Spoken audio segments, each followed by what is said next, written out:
Kia ora, and today in Advent we are drinking a beer by this guy.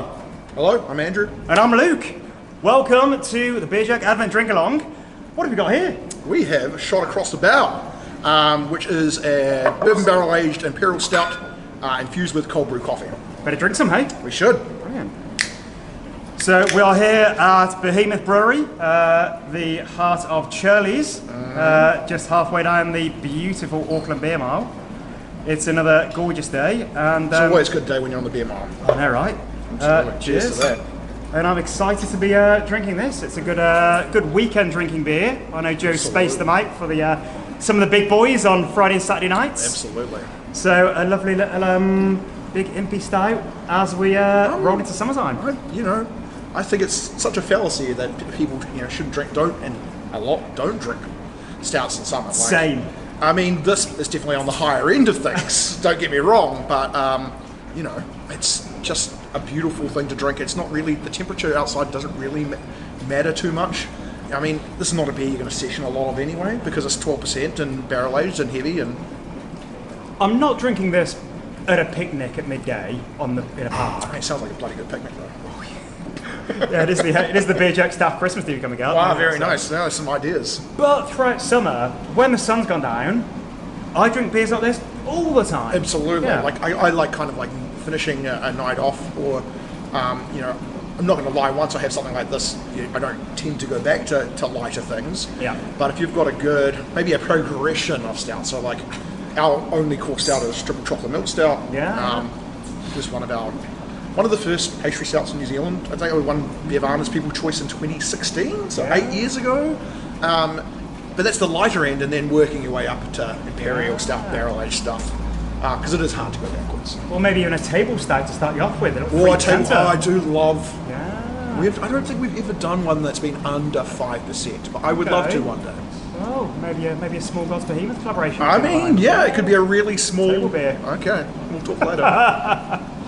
But this is not small. This is very, very big. It's like mouth coating. You can just see it's clinging onto the glass. That viscosity. It's probably hard to see on the camera, but like when we go like that, it's very viscous. Well, luckily for everyone joining us, this has also got smell-o-vision and taste-o-vision because they're drinking along with the beer, so they can stick their finger in it and see exactly how thick this is. So we're actually I'll work my way backwards on it, I guess. We've done a lot. We haven't done as many coffee beers in recent years, but I think when we were about maybe 4 years in, something like 18% of all of our beers had coffee in it. Yeah, there were so loads. we're a big fan of coffee. The first Sealy Way Brown Ale was the first beer we ever made. Yep. Coffee Brown Ale, named after the Mayor of Wellington. I love coffee and I love beer. Yeah. And just, they marry well together. And there's so many different ways. You can cold brew, you can steep, whole bean, you can grind, you can put it hot side, you can put it cold side. We've done every single which way. We have found probably that cold brew is one of the better options and definitely one of the more consistent options. And we use Harpoon cold brew coffee, and those guys know they're based in Dunedin. Arjun is a hell of a nice guy. And they also do Brown Fox, the like coffee liqueur and stuff like that. But yeah, really good coffee, and it's concentrated, so you use less of it, so it doesn't like water down the beer too much. Yeah. And that cold brew coffee concentrate is what a lot of bars use for espresso martinis and stuff like that. Yeah, it's such good stuff. Yeah, because I was going to ask, I thought you'd probably just cold brew it here. You just steep it for a day or two, and we can, and we have done that a lot. We've done a lot of coffee beers with our mates Flight Coffee. Yep. Nick there, he's an awesome guy. They started doing heaps of canned coffees and stuff in recent years. Yeah, we're actually on the same street as Kokako Coffee as well. We haven't done a collab with them, but it's definitely in the works at some point in the new year. Heaps of New Zealand is blessed with lots of very good coffee roasters. Good coffee and good beer. Why drink anything else? What a country. Yeah. So pretty loaded with coffee. Yeah, so that's the back end. So the base is quite a complex malt bill on this, so it is actually a blend of a few different bourbon imperial stouts that we did. So we've done in this is kind of a series that we brought out. I mean, we brought out 10 different imperial stouts this year. Yeah. A barrel aged, but we've done a mix of bourbon barrel aged, rum barrel aged. Sorry. And then sorry, coach. I'm wearing grey jeans, so it's okay, and black top. That's all good. I do it because it's slimming, because I need all the help I can get. Amanda has spilt beer before and no interest for it. Once or twice. Yeah, so we've actually done we've done a couple of different blends.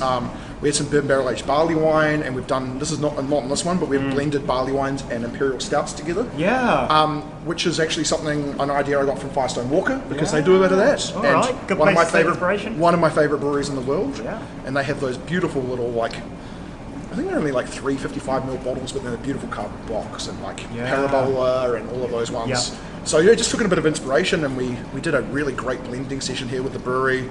We had red wine barrel aged stouts, and a lot of we just got our hands on some very, very random barrels, and a lot of them weren't enough to do a whole batch by themselves, and so we just wanted to blend, and we spent a lot of time rating the blends, and then we picked the ones that we thought were best, and ran with them. Yeah. Because a few of those came out at about the same time, didn't they? I think we were doing 2 a week in true Behemoth fashion, releasing far too many at the same time. But yeah, this is actually the highest rated out of all of them, and beautiful. And it's just I think the balance, the mouthfeel, the malt complexity and the roastiness goes really well with the bourbon character, which I believe these are. I think they're Maker's Mark's barrels for the most part. I think it was a mix of Maker's Mark, maybe a bit of Jim Beam in there, and then Buffalo Trace. Actually, quite a bit of Buffalo Trace in there as well. Okay. So, yeah, we were lucky enough to get our hands on some really cool barrels. And the good thing about bourbon barrels, you go to America, there's bourbon barrel beers everywhere because by law they can't reuse them. Yeah. So there's a massive amount of them in the States. We managed to get our hands on a little bit of sherry stuff in the past. We've done a bunch of work with Pocono Whiskey, who are awesome. Yeah. And we just blended them until we liked them, and we're like, this particular blend I think will work really well with coffee. So, shot across the bow was, shot of coffee, shot across the bow. We went for a whole big pirate, thing. Because we had a bit of rum barrels in there as well. And we're like, let's do a whole pirate thing. That'll be a bit fun. So, yeah. I remember when these came out, when they were coming out in sort of quick succession, and there was the one which was, it was a blend of barley wine and stout, and I was reading the label, and it was and aged in red wine barrels and sherry casks and bourbon, and this was one can of beer. And I was looking at it. Do you remember what that one was called? No. I can't remember exactly which one that is, but there was the one that had everything in it, and I looked at it and I was like, this sounds like the cocktail that I made as a teenager when I went to a friend's house, just raided the liquor cabinet, and it was actually just a shit mix of just disgusting all sorts. And I was like, this sounds like it's gonna be pretty full on. And with a couple of friends, I tried it, and I was like, well, okay, yeah, this is clearly, this is a result of a blending session, but each part did something, and it wasn't overwhelming. It wasn't a shit mix. No. Because I shouldn't have feared it. I know you guys, you know what you're doing. No, I think the one that we, the red wine by itself was it had a little bit of astringency in the red wine barrel in itself, and so we knew we only wanted to blend that one. Yeah. But that kind of astringency adds a little bit of character to it if you put it in small, and we would only have it as maybe 10%. And at 10% it actually tasted better than without having it. But if we went to 30%, we're like, it kind of detracts from it. So that's the whole blend is some of the parts need to be really good. And I'm sure with sour beers, and we've still got a lot of sour barrels out the back that have been there since the brewery's opened. I think one or two of those might be a vinegar project, but there's some fun stuff to do there. And we'll be doing a lot of blendings, a lot of different fruits. Some of it we might actually blend with a little bit of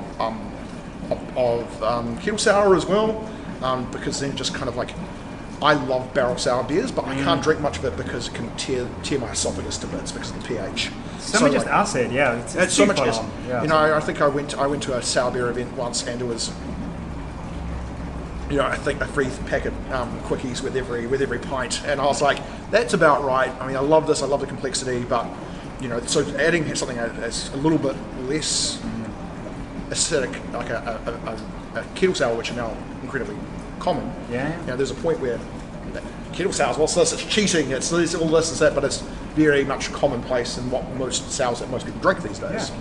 Well, it's different. The two things are different. They're totally different. I mean, same family, but other ends of the family, right? So, bourbon barrels. When did you first put beer in a barrel? We first put beer in a barrel. We were contract brewing at 8 Wired, which we brewed a lot at pre getting Churley's and the brewery here. And we got a bunch of barrels. I won't say where we got them from because they leaked like sieves. And we actually, Soren, love Soren, at 8 Wide, it's like charge us a fee for like having to clean up the bloody floor of the brewery because it was sticky mess. And so we got terrible yields. So we did Stay Classy Kentucky, which was a bourbon barrel aged Scotch ale, which is a bourbon barrel aged version of Scotch ale, which was a 10% Imperial Scotch wee heavy. That was I think it's the best. One of the best barrel beers we've ever done. That was really cool. 500ml bottles back when that was more of a thing. Yeah. And then we did Southern Snow Mexican, which was got a little bit of a cult following. Snow Mexican, but in bourbon barrels. Never tried that. It was pretty limited edition as well. And then I think we did one called all around about the same time. And this is probably 7 or 8 years ago maybe. And then we did Bogan's bourbon barrel aged Bogan's Breakfast. Yeah.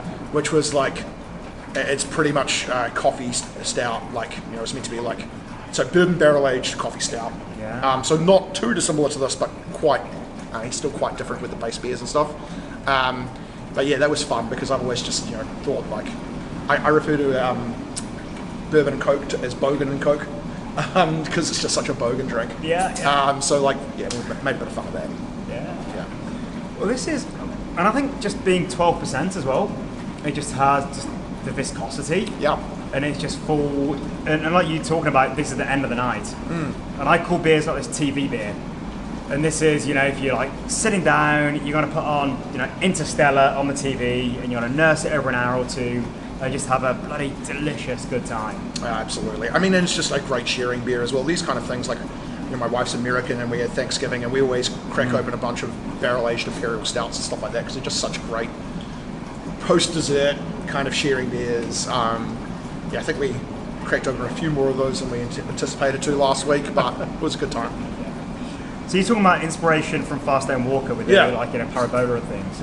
Are there any other breweries that have been a bit of inspiration on your journey? I mean, whether in general, barrels or not, absolutely. I mean, I don't know direct inspiration, but my favourite place on earth is the OG. Oh shit! What am I? I'm blanking.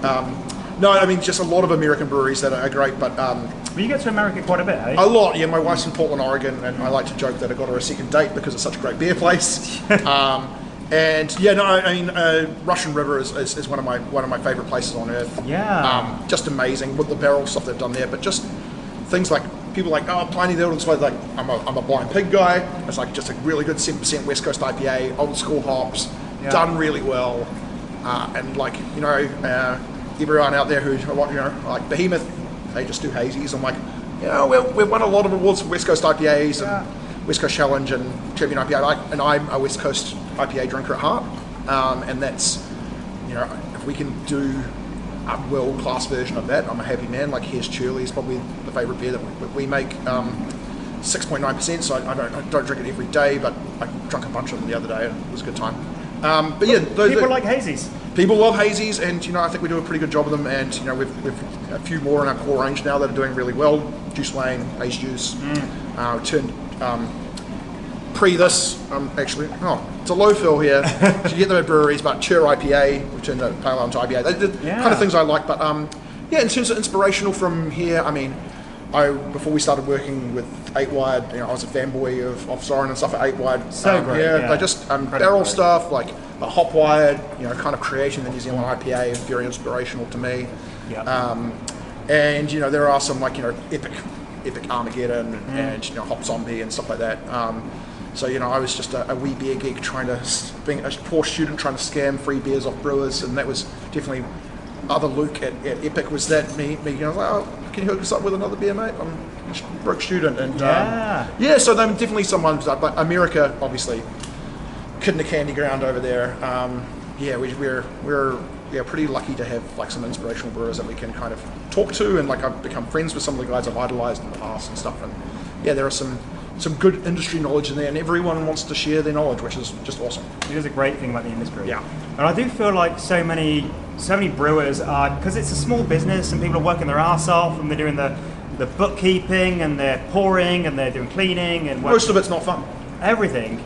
But a lot of people just don't get the chance, and then it's sort of like suddenly people realise it's been years since they've travelled, taken inspiration. Often I'll speak to brewers and I'll be asking them what they drank interesting recently, and they're like, "Well, I just drink low fills. I haven't tried much recently." And so I think it's so important. Most brewers do live on low fills.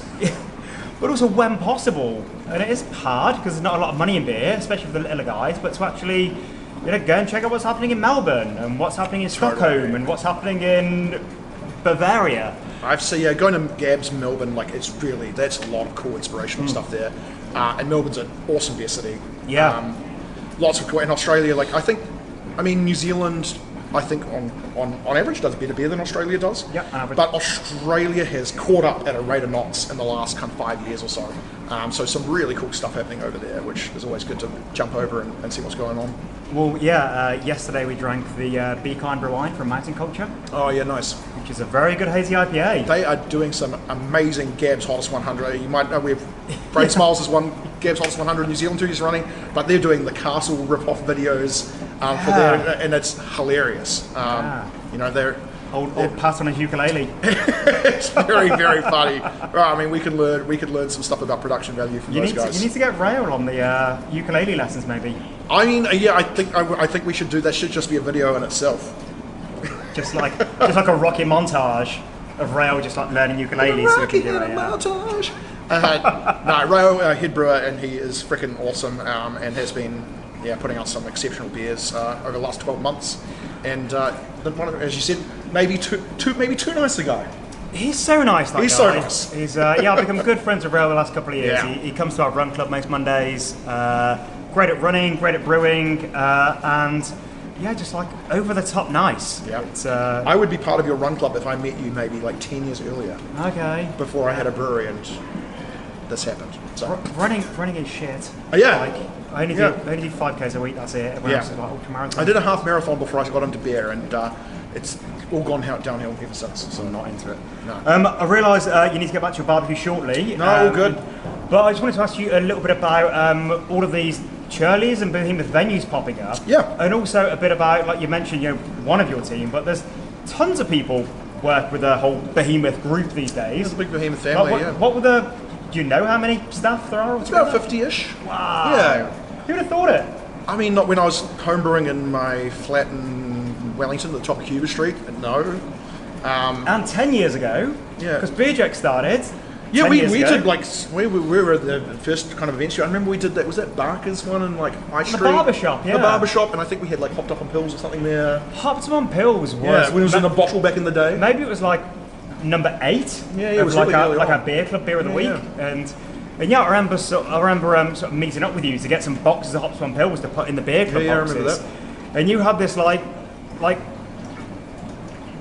I don't want to say The it, dodgy van. a dodgy van. It looks It like the van if you're was. watching like a horror thing about what a murderer predator would be in. This is that a bongo or something? It was. It was. I managed. I met my wife. I had that. She didn't have a vehicle at the time, and I had Okay, that. yeah. I mean, if she had any vehicle, it would have been better. But it held a lot of kegs. I could. Yeah, I yeah. could deliver a lot of kegs in that thing. I killed it as a '93 Toyota Light Ace. A light ace, yeah. It was a horrific. It was affectionately named Vanny.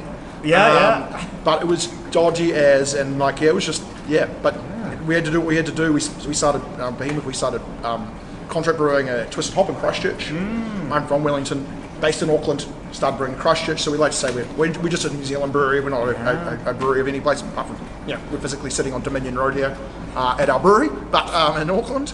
But yeah, no, it was, I guess humble beginnings because that was just what we had to do, and I worked at a homebrew wholesale company. I helped develop the Grainfather and Mangara Jacks G strains and stuff like that, and then started paying for my spare time and delivering kegs on my lunch break and made way too longer lunch breaks. I wasn't a great employee, but These days, 50 staff, and how many venues? 4. So we've got here Churlies, which is the mothership. It's behind us is the brewery. Upstairs are the offices. Behind us is the pub.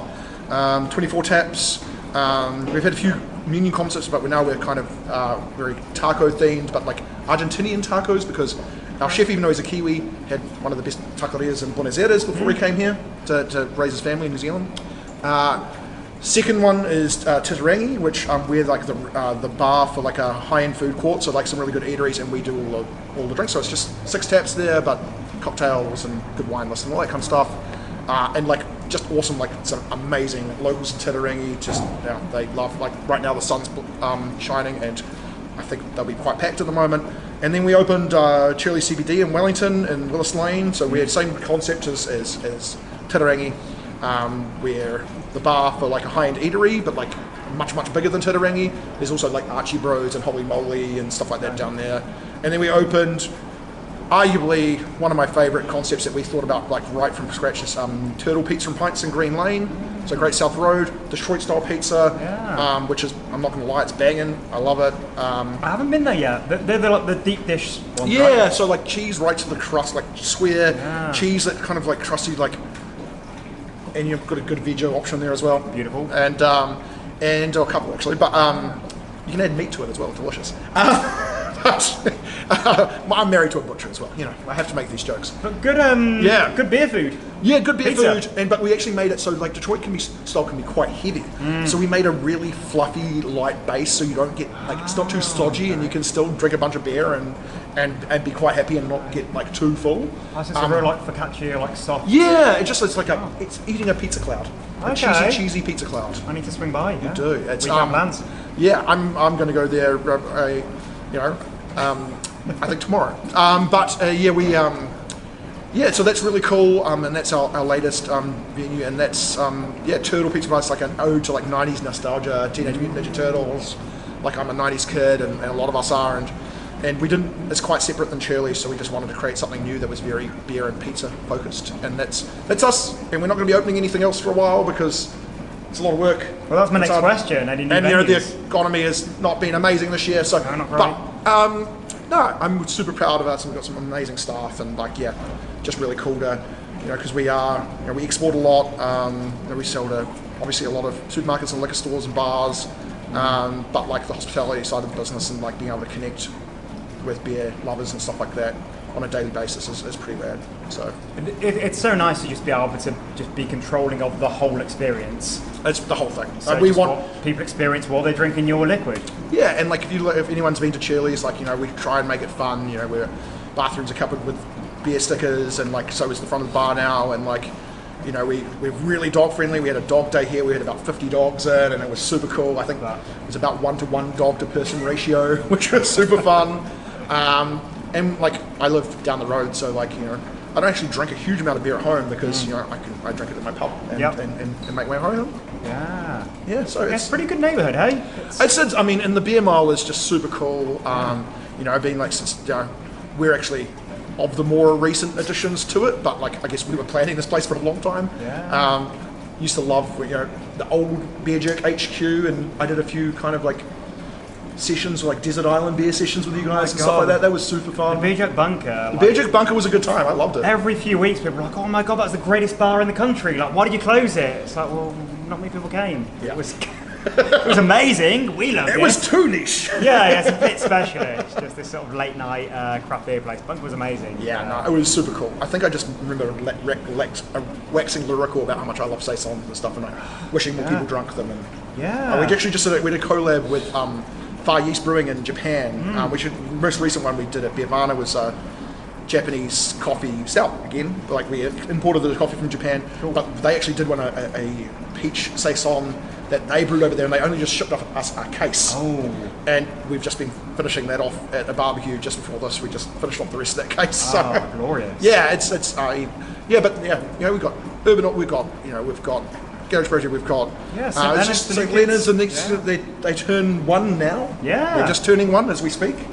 And they're doing like such really small batch stuff that like I'm a little bit jealous of, because they can do some really cool stuff. We did a collab with them, which was super fun. It's good. It's a good time, and I think if you're coming to Auckland and you're based Wellington, Christchurch, wherever you are in the country, wherever your beer jerkiness is currently, check out the Beer Mile, because it is a very good time. And also, people bitch about Auckland all the time, all the time, all the time, and they bitch about the traffic. I am never caught in traffic because I ride a bicycle and I walk, and if I need to go anywhere else, I get an Uber. Yeah. Because I live just down in Kingsland, my place is in Eden Terrace, small girls tap room, and it's like, why? You're the same. I'm 2Ks from here. You're probably similar to yours. So yeah, just don't worry if you're visiting Auckland. Treat Auckland like the suburbs it is. Like treat it like just stick into a suburb, or like, you know, a joint Mount Eden, Kingsland, Morningside. It's pretty much one suburb really anyway. And walking distance, you know, it is a beer mile, but it's, you know, it's probably a mile and a half. But you know, they shouldn't let you stop you. And just treat it like multiple different cities, and just don't try and visit 5 of them in the same day, and you'll be sweet. And if you do need to go and visit 16 Ton, get on a bus or hop in an $11 Uber. Just like, don't drive. You know that way too well that it's exactly $11. Because also, you can't be doing much of this when you're driving either. Wow, this is a do not drive when you drink this stuff. Yeah. That's just common sense. That's a good point to leave it on. Thank you so much for joining us for another day of Advent. Cheers. Thank you, and thanks to the whole 50 people of the Behemoth team, and especially Rail. I was hoping to get Rail through the video with me. He just went. I was the last shoe-in, but like yeah. I mean, you were fine. I'm okay. It was fine. I did okay, I guess. Next time, Rail. We'll get Rail for another one. Yeah. Let's do it. Yeah, brilliant. Cheers. Cheers, guys.